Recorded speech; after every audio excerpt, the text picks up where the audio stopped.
Shavua Tov, Good Vach. Tonight's true story took place in the late 1800s. It's a story with the fourth Rebbe of Chabad, Rebbe Shmuel, known as the Rebbe maharash. Every day the Rebbe would travel out with a wagon driver to get some fresh air. And one day he directed the driver to go down a certain route, and they ended up passing the house of a simple chassid who was a peddler of sorts, who did business with many of the people in the various neighboring villages, Jews and non-Jews alike. The Rebbe uncharacteristically instructed the driver to stop outside this chassid's house. And the Rebbe knocked on the front door.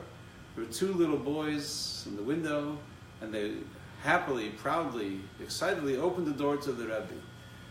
The Rebbe said, "Where are your parents?" So they said, "Well, our father went out to do whatever peddlers do, and our mom is in the back working in the kitchen." So he said to them, "What are you guys learning?"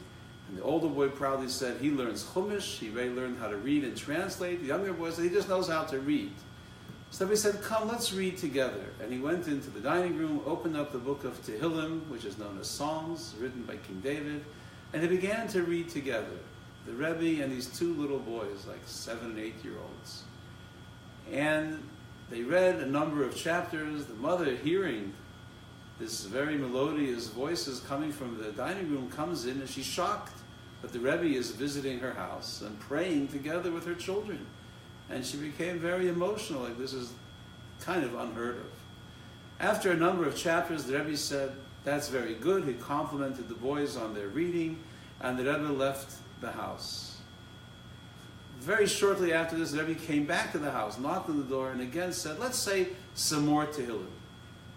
And again he gathered the children, and together they read from the Tehillim, and the children reading innocently, the Rebbe reading with great emotion and with great fervor. After a number of chapters, again the Rebbe closed the books, complimented the children, and left the house.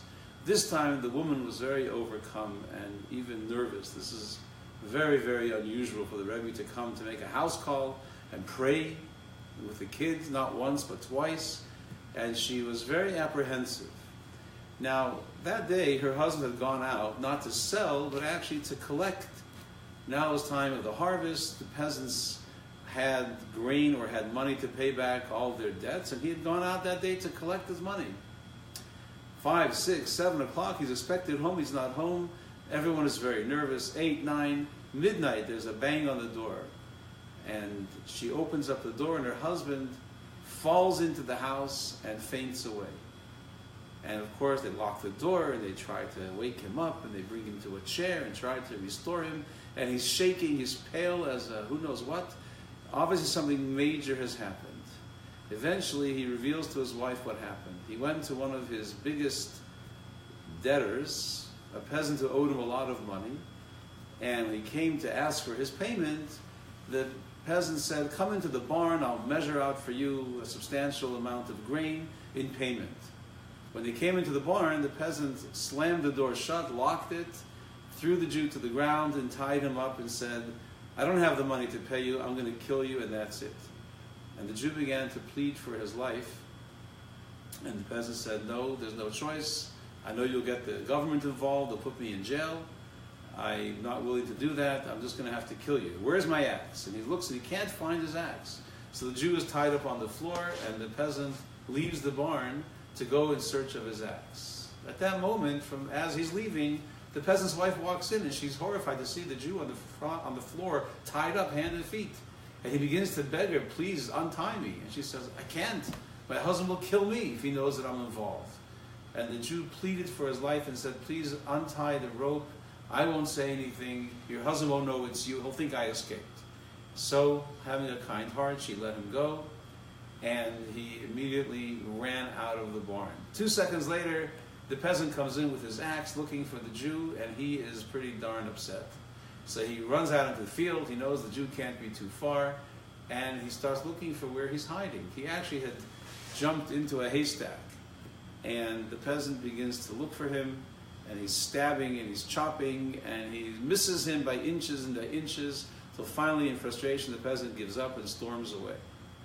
The Jew by now is so freaked out and so nervous and everything that he just lays in that stack of hay till dark, till he knows it's quiet and it's safe to come out, and he barely makes his way home.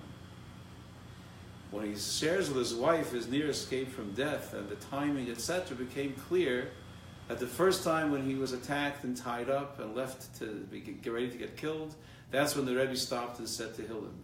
And then when he was hiding in the haystack and the peasant was chopping around and trying to find him and kill him, that's when the Rebbe returned a second time to again say Tehillim with the children. And they realized that the prayers of the Rebbe, the prayers of the two children praying for good things for their father, are what saved the day. It's written that if we would appreciate the value of a prayer like any of the prayers from the book of Tehillim, of Psalms, we would say them all day.